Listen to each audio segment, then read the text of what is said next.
this episode, we're going to head up to Nashville and talk to one of the most prolific songwriters in the music industry, Bonnie Baker. Having worked with artists such as Hunter Hayes and Rachel Platten, Bonnie brings to the table a wealth of songwriting experience. Sit back and enjoy this episode and learn how to tap into your inner creative self. What do you think are pros and cons of, like, what is your favorite thing about your job? And then on another parallel of that, what is the thing that is hardest about your particular job? Because people always look at someone like you and they go, well, they just moved to Nashville and they wrote hit songs and they've got all this stuff going and they are married and they have a family and they're happy and nobody ever looks at, here's the thing that I love the most, but here's the thing that's so freaking hard. Again, great question. I think the best part of my job has been the emotional outlet that I feel. Yeah. Even though most days I'm not writing for myself. Human experience is pretty common. So it's like I can write for an artist and with an artist, and I can feel some of that emotional outlay. Yeah. So that it's not just all held inside. I wrote with a 10-year-old this week, and we wrote a song called Collecting Rain in a Bottle. And it was talking about how she holds all of her emotions in. And I went, wait, what? How old are you? Not 10, not inside.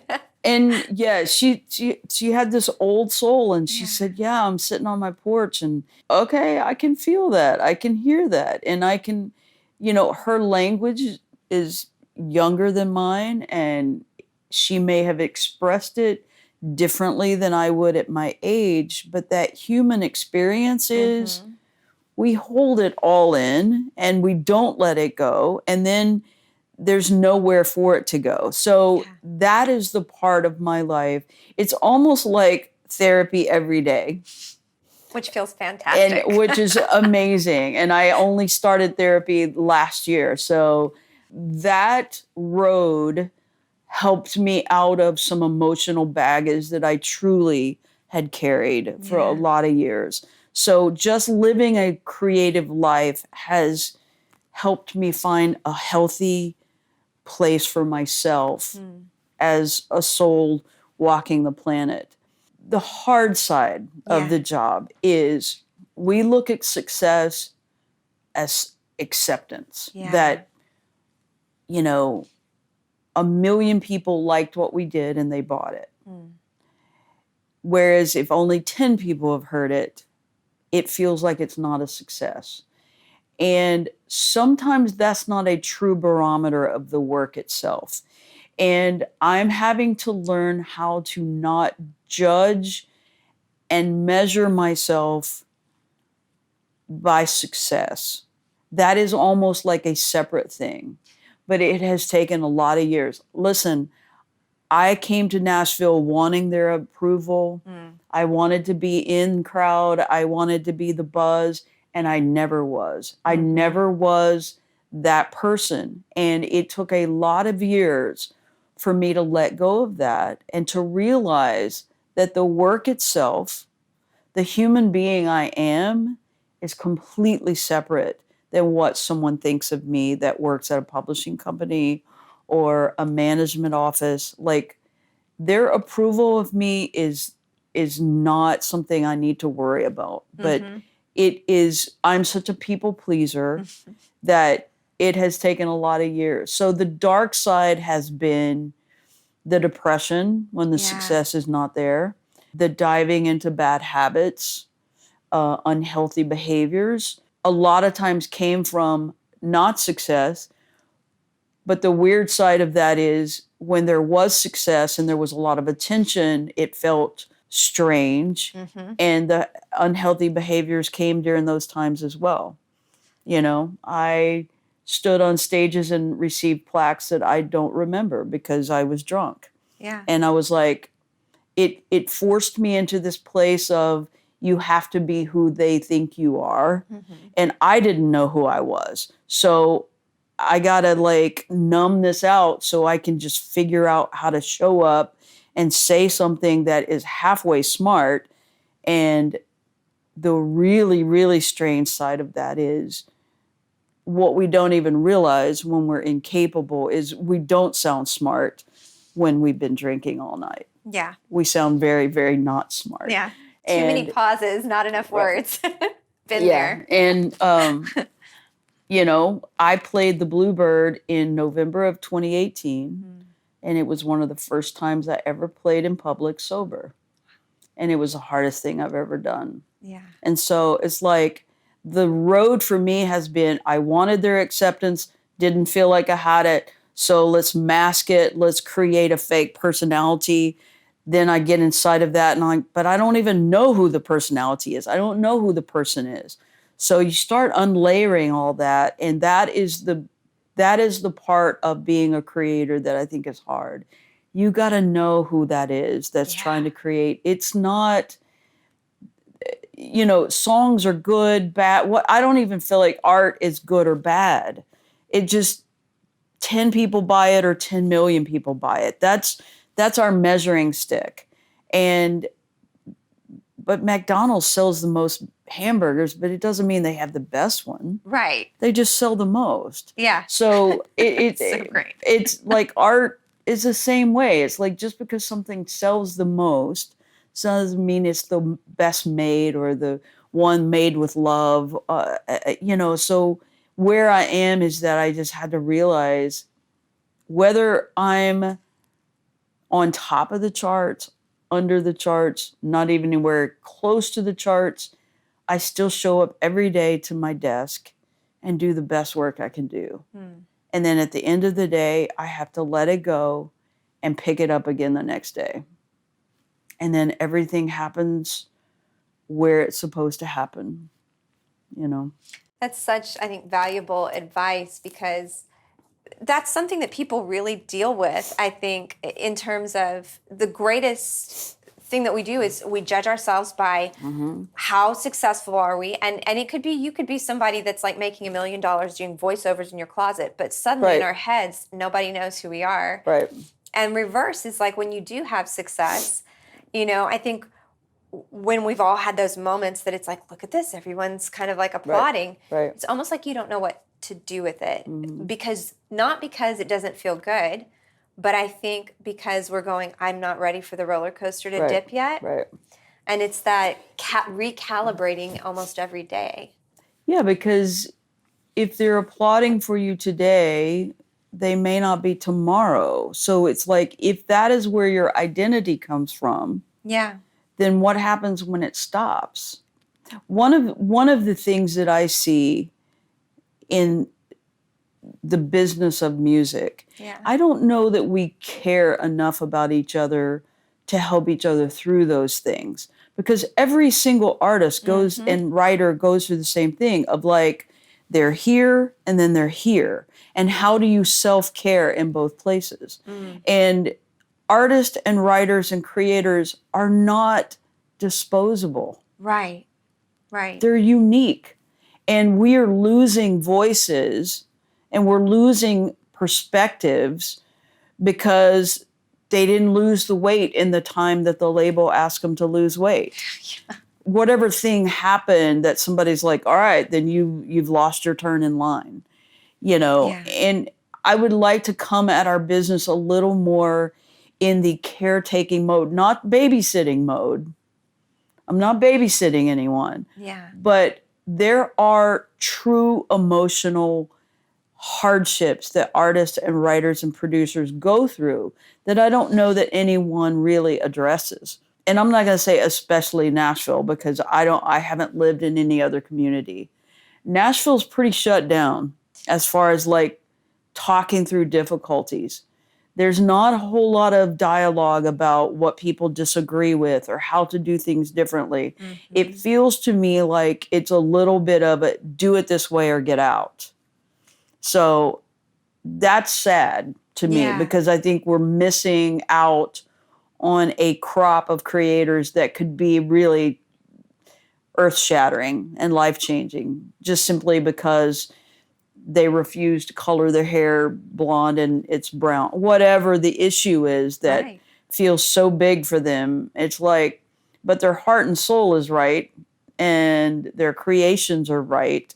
But you're going to just kind of flush it because it's not matching exactly what you want. So I would like that conversation to happen more of how do we develop and care and actually stay in the game with people that we feel, because to me, every person is valuable. And yeah, it takes $1 million to break an artist. I get you don't do that lightly. I get that. But, a great example, Carly Pierce is like just crushing it right now. And I met her early on, and I've watched her go through all of the angst and all of the anxiety. And, she's just a lovely person. And, the best I could say is just keep doing the work and it will come around and pay off. And to watch her be able to do that is amazing, and no one deserves success as much as she does. But at any given time, somebody could have gone, we're done with that. And some people did, and then she just kept pulling herself back up and getting back out in the ring. I think it's true, being a new transplant in Nashville and having lived in Los Angeles. LA is the same way. I think it's just sort of pervasive within the business overall, that it's not only are we investing in a career and as a business, but you're investing in human beings, and the lack thereof is sort of strips them of their humanity. Right. And the flip side of that is I have been engaged and involved in, someone who won't show up on time and someone who's not prepared and they're blowing their chance. And there are moments when I have to say, I care about you, but you're not showing up as your best self. And what I would say is there's a reason for that. And my curiosity would want me to ask why that's happening.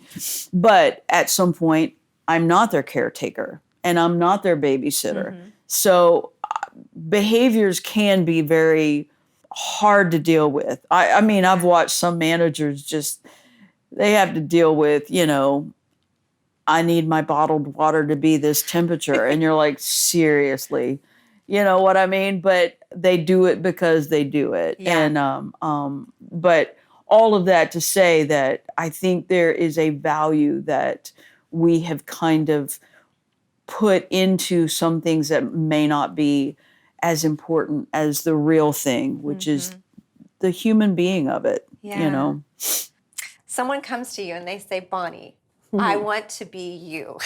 I want to be a hit songwriter. I want to be a hit producer. And how do I do that? Obviously, cloning is out.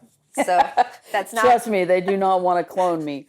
They might want to. Yeah. What would you tell somebody like that that's wants to get into that field? And as a songwriter, so many people move to Nashville to be huge songwriters, or hopefully, you know, it's like, oh, I just want a number one. Right.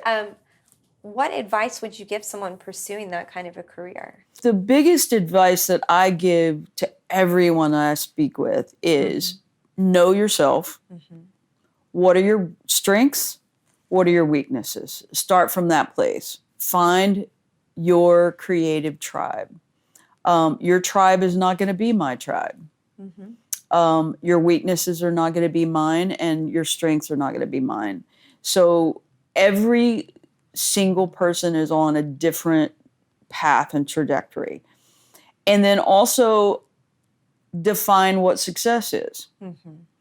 I'm a big intention setter. I wake up every day and I set my intention for that day. I am a big goal person. I put up a 3-month, 6-month, year, 5-year, goal. And I keep those things in front of me. I am now learning how to live a healthy life. I had an artist from Pittsburgh that we spent 2 weeks together working on a project. He had bad anxiety. And so I would make him meditate an hour before he came to the studio each day. I was like, get up early, take a long walk, nothing in your ears, like no earbuds, just take a long walk of silence for an hour and just allow yourself and your muscles and everything in your body to relax, because he was stressed. So it stressed his voice. And then when he wasn't perfectly in pitch, that stressed him more. So it would become this cycle. So I say all that to say, once he started getting some tools, then he's like, oh, okay, me being out of tune is because my physical body is fighting something. Yes. So weaknesses, strengths, be willing to learn. Yeah. Be willing to learn. I mean, success is it's in chapters. What I needed to do in 1997 to get a publishing deal and a hit is not what I need to do today to get a hit. Yeah. The game is always moving and changing. I have to be aware of that. I was the idea person. I was the lyric person only in 97, for a few years. That quickly moved into I needed to add other skill sets. And then it quickly moved into I needed to do more. We're having to do more with less these days. Yeah. And it's just the way it is. I don't even fight it anymore. So know the market. If you're writing 8-minute songs in a 2-minute town, you're not going to have a hit for a while. But the market may change to want 8-minute songs. And guess what? You're going to have a whole bunch of them. Yeah. That, and then also weaknesses, strengths, live a healthy life, find your tribe, and be patient, because it may not be exactly when you think it's supposed to be. I spoke with someone the other day, and nothing's happening, and I just don't. And I said, well, how long have you been in town? I have been in town for 7 months. And I went, wait, what? It's like, hello, baby. It's just like, that is tiny. The amount of time that it takes to get to know town. And part of the reason I moved to Nashville instead of New York or LA is because I felt like I would fit better. I was always not socially great. And I just would look at New York and LA. And even though I loved the energy of it, I was like, I don't fit there. Know where you fit, seek out people that are creators like you are. Yeah. Seek out people that you can work with. If you meet a great guitar player and you are a great melody person, boom, you've got to, as long as both people want to work together. So pull into yourself the people that will bring in the best out of you. And then, it's not a one person game. It's really something you have to create a team around. I mean, look at, there's very few credits on albums that's just one person, I guess tagging on to that, do you have a favorite moment or favorite story from your career that is just almost etched in stone forever? It's always there in the forefront for you. I have several, but because we're sitting in Franklin, Tennessee, I'm going to tell you one that happened out here. I'd only been in town for a short time, and I would find anywhere and everywhere to play, and so there was a place right on the square here that would have acoustic music. And so I was playing, I think the first song I had out was a song called Ordinary Life. And I think it had been out, and I think it had been, it was number one. I think I was right during that time. And I don't even know why, but I got up to play, plugged in, playing guitar, and I decided to do a cover. And I did a Nancy Griffith song, Here in These Troubled Fields, which is one of my all-time favorite songs. I don't remember lyrics well, so a lot of times I have my eyes closed because I'm just praying to remember all the lyrics. Same. So, yeah. And I hit the chorus, and I'm singing, and somebody has walked up on stage and is singing harmony on that chorus. And so I don't want to open my eyes because I'm like, I'm gonna blow it, So I just kind of keep going, and I go, Gosh, that voice sounds familiar. And it was Nancy Griffith. Oh my God. She was standing next to me singing harmony to her song. She came and sat with me in the booth. And after I finished, we sat down and talked for a while. And I never asked her for a phone number. I never contacted her after that. But she was truly, again, Mary Chapin, Roseanne Cash, Nancy Griffith. They're just pillars of my life. That would be like Carole King coming up and singing with you. Oh, and I'm such a, another story is I got a chance to write in the Brill building for 3 days one time. And God. I just walked the halls like, this is where Carole King used to write. You know what I mean? So yeah, there are some female writers in my DNA that I grew up listening to that, So that's one of my favorite stories. I love that. But are there hurdles that you've faced in your career that, and we all have, but that you've overcome, and there are steps that you could look at someone that's facing those things and say, this is how you get out of that place? One of the biggest hurdles that I feel like I have faced, but I feel like a lot of people have faced, but I will be the one who speaks this out loud right now, is comparison. In July, I left a company that I had been with for 10 years. And one of the last conversations I had with the gentleman who ran the Nashville office was,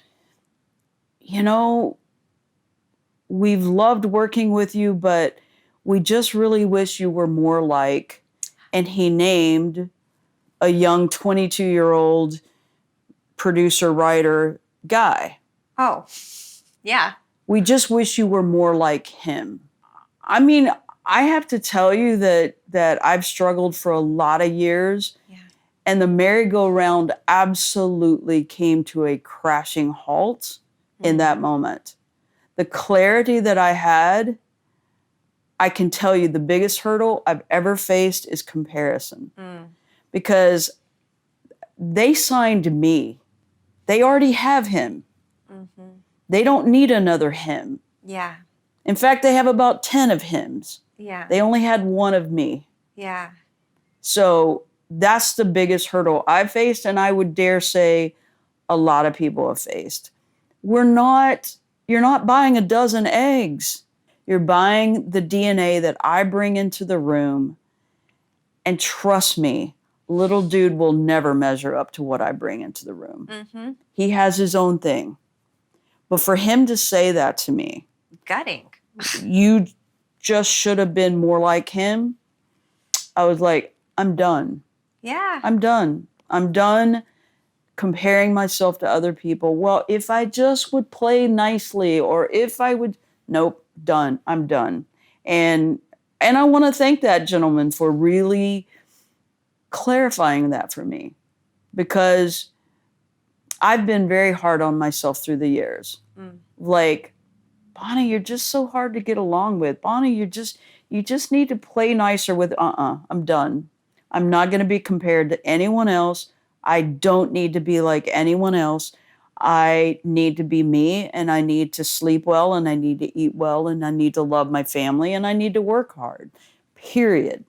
And so the biggest hurdle is comparison. It will kill you. It will kill you, because you're never going to be someone else.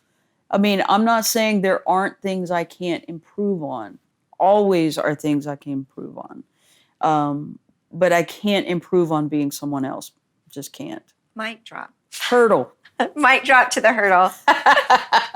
Sounds like a lyric only. Mofo. Yeah. You can edit that out. No, this is adult content. Yeah. This is adult content. We could have said worse. No kids allowed. Before we go, what are ways that people can connect with you, and what's up immediately down the pike for you? I have a website. It's www.bkermusic.com. Okay. And I'm learning how to put up more content and share songs and that kind of thing. So I took the A out, so it's BKER Music. I needed to kind of change some things about myself, and my last name was one of them. So BKER Music and .com. The things that are right in my immediate future are I've been part of a documentary for a little while, which is focused on gay women in the music business. Yeah. And so that should be coming out soon. And because of that documentary, I wrote a song called Dry County. And Dry County should be ready to come out very soon. I meet in the morning with some people. So this documentary, they have changed the name, so I don't have it, but I will let you know. I think they're looking to put it in some film festivals and that kind of thing. But they've interviewed just so many women and so many amazing stories.